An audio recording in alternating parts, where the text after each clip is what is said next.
हमारा पार्लर में बार बार आता है इसको लेने के लिए। हम मॉर्निंग बताता बट अगला मैं काऊ इधर को नहीं है बोलो मैं काऊ चाहिए मैं काऊ मम्मी पापा और मीट किया ना और तो बहुत बहुत प्रॉब्लम हो गई। क्या रेप किया मेरा फोटो बाकी हम दिल्ली पे मार किया इधर एक्स्ट्रा लड़का पे मेरा ब्लैकमेल किया इधर लेके गया। मम्मी पापा कितना रो किया ना मम्मी पापा मेरा फैमिली कितना है। तो मेरा सिस्टर मना किया ना हमारा सिस्टर भी हेल्प करने वाली कुछ नहीं है रे, हम बात किया है। बात किया है ना अभी तुम्हारा पास राखो कहाँ बोल्यो कहाँ बोला राखो मैंने बनिया रे राख मुझे बना तो बने हैं तो ये उसका कोई दोस्त है तो उधर ही लगाओ बोला है। जो बोलता है तुम्हारा कोई भी सपोर्ट नहीं करता है।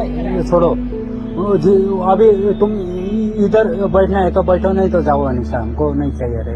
क्या हम भी तुम्हारा पीछे पीछे नहीं भागेगा ना। जितना सपोर्ट करना है देखो कितना सपोर्ट किया। हाँ इतना हेल्प किया ना कोई भी ओनर इतना हेल्प नहीं करता है मालूम है ना।